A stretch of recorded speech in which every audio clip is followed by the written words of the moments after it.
So I want to talk to you about expertise-induced amnesia and the curse of expertise. These phrases weren't coined by me, they're actually in some of the academic literature of the research of social psychologists, looking at people who are really elite at a skill and what happens during that skill development and how good those people are or aren't after that at coaching. So expertise-induced amnesia really says what happens to somebody after they've worked on a skill for years and years, and maybe they were already talented, they got on a pony as a kid, and if we think of the skills as running through the alphabet as A, B, C, and D, E, F, and H, I, J, all the way through to X, Y, Z.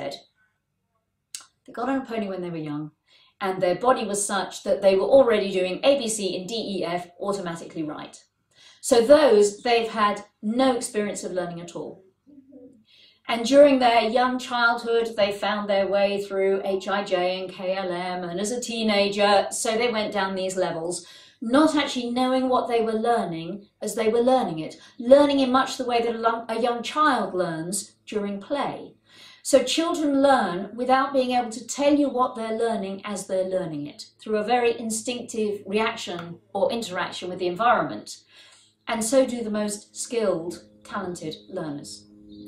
So most of us end up learning through a rather slower process where we end up knowing what we're learning as we're learning it. And what I do with people is consciously break writing down to its ABCs and its DEFs and its HIJs so that people can learn it in bite-sized chunks and find the answers to problems that may have bugged them for years on end because nobody could find that piece in the puzzle of what they really needed. So let's suppose a skilled rider says something to you. He's pretty certainly saying, do X. What he's saying is the words that are the discoveries of time and talent, perhaps his time and talent, or maybe some of the words that are said in riding arenas by coaches and instructors like grow tall, stretch your leg down, sit deep, use your back. All of these phrases we've all heard. At one point in time, they were somebody's discoveries. And they will have been the discoveries of the world's most revered riders because those are the words that everybody takes seriously and listens to. So we have these phrases. They're XYZs. But they're said to you as if they're ABCs. So you try to do what you're told, you try to stretch your legs down, grow tall, stick your chest out, be elegant, all these kind of things. And it tends not to work. Because presenting XYZs as if they're ABCs puts us on very, very shaky ground. And one of the researchers back in the late 90s called this the curse of expertise. And I think the curse of expertise has jinxed the learning of generations of riders who needed to be given the ABCs and the DEFs and the HIJs and to work their way through the alphabet to the point where those XYZs would work.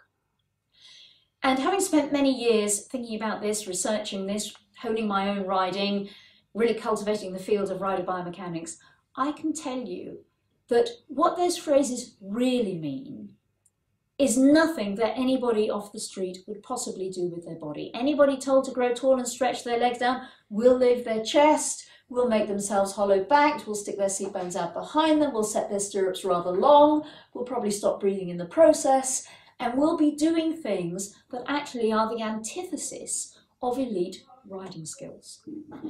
So the curse of expertise, I think, works on the whole field.